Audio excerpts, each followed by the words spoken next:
Hello there, it's me again, Udi, the founder of Energy Star Remodeling. Your roof is the only barrier that stands between the UV rays of the sun, or wet, dirty precipitation, and your home below.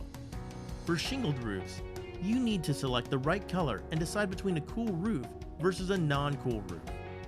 Cool roofs are designed to reflect more sunlight and absorb less heat than a standard roof.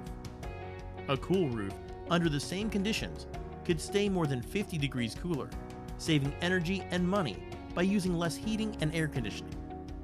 A cool roof can also make your home stronger and up to code by installing plywood beneath the shingles on roofs that don't have it. Nowadays, a plywood layer is standard underneath the shingles. To further deflect heat, a highly reflective material developed by NASA can also be coated on your roof under the shingles. This radiant barrier is an extremely effective and popular form of insulation for homes. Finally, roof installation is extremely important, and you must choose an experienced team for this highly dangerous service. To avoid losses to the property owner, it's important to choose licensed experts like us. Fill out the quick form on this page for your free, no-obligation consultation, and we can get started today. When replacing or repairing your roof, it might also be the perfect time to also explore installing solar panels or attic insulation. To learn more about those services, click below.